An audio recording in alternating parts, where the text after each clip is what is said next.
মুসুর ডাল ভিজিয়ে বড়া করছি। এই যে বড়া, তার জন্য কিছুটা মুসুর ডাল আমি ভিজিয়ে রেখেছি সকালবেলা ভালো করে ধুয়ে।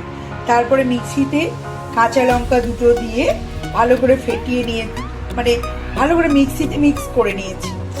নিয়ে এবার একটা বাটিতে বাউলে দিয়ে ভালো করে এইটাকে আমি ফেটিয়ে নিচ্ছি। ফেটিয়ে নিয়ে ভালো করে ফেটানো হয়ে গেছে। এবার আমি এখান থেকে একটু করে নিয়ে সর্ষের তেল গরম করেছি, সর্ষের তেলের মধ্যে বড়ার মতো দিয়ে দিচ্ছি।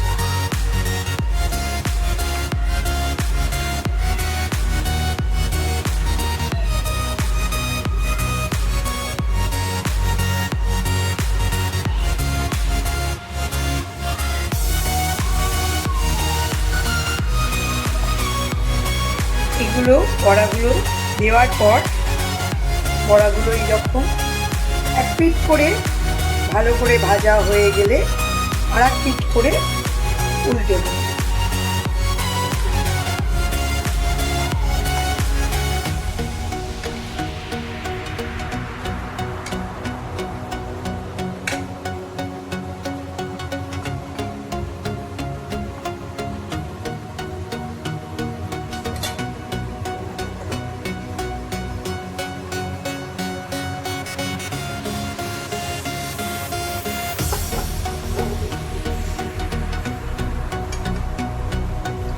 ফ্রাইং প্যানে ভাজাটা হলে ভাজাটা খুব ভালো হবে।